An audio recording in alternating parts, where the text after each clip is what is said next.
Hello friends, this video on Cell, the Unit of Life, part 15 is brought to you by examfear.com. No more fear from exam.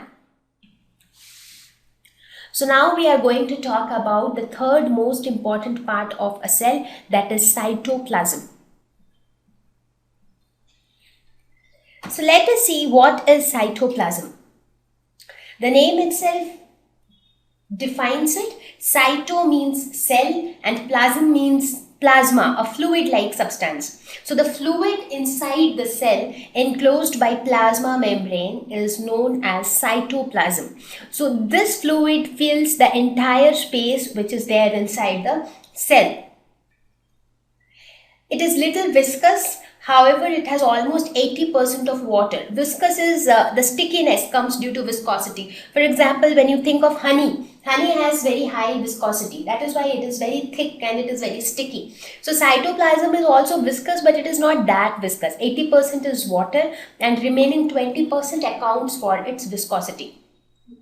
It is also known as cytosol. Cytosol is another name for cytoplasm. So these two terms are often used interchangeably. So this entire fluid, the sky blue color fluid which you see, that is cytoplasm.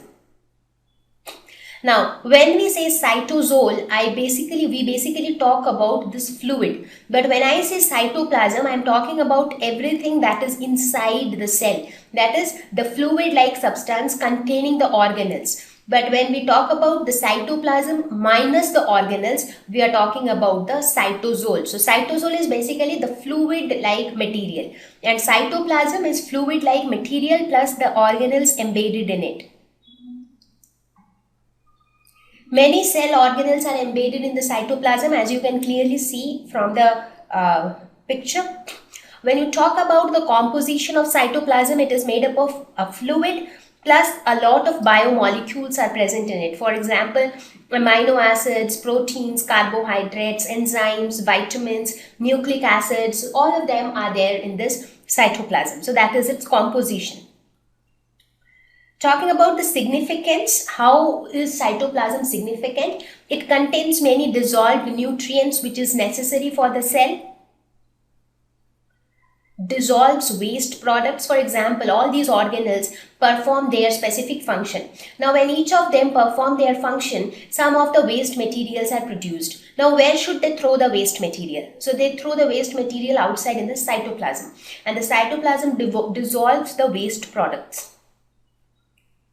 Organelles embedded in cytoplasm each performs a specific function without which the cell cannot function as a whole. Now, it acts as a place where all the cell organelles can stay.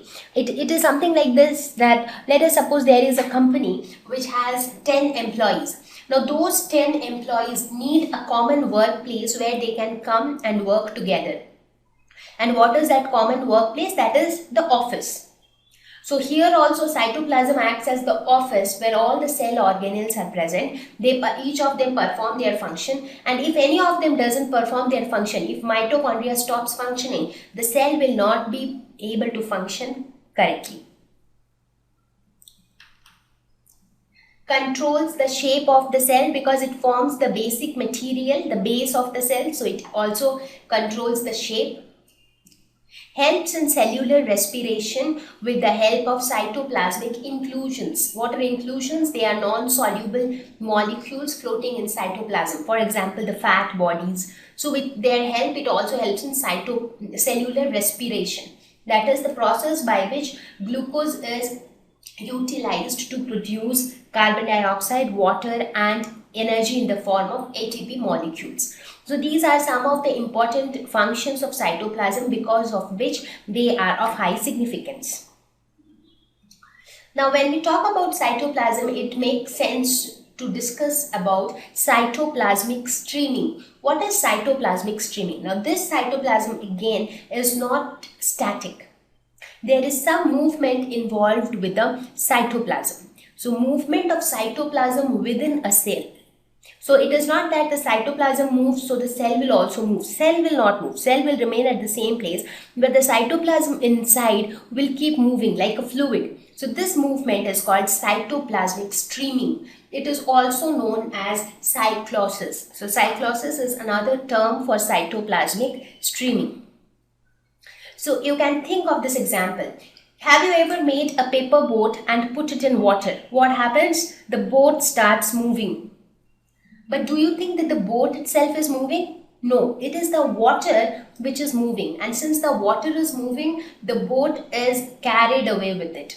So similar is the case in case of cytoplasmic streaming. It is the fluid which is moving, the cytosol which is moving, not the organelles. But since the organelles are embedded in the cytoplasm, so when the fluid is moving, the organelles also appear to move. So the scenario is the same as this paper boat.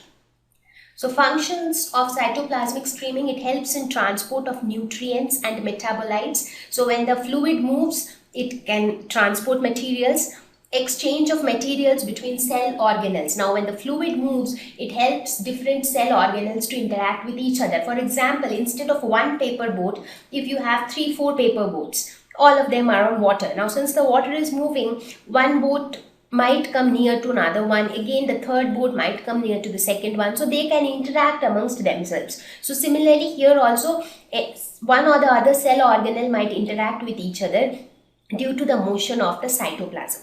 So this is cytoplasmic streaming. Another thing about this is there are several factors which influence this cytoplasmic streaming. It is not that every time the cytoplasm will flow in the same way. There are many factors on which it is dependent, and some of them are temperature inside the cell, the pH inside the cell, viscosity, because if the liquid is very viscous, it will not flow that easily, but if it is less viscous, it will flow easily.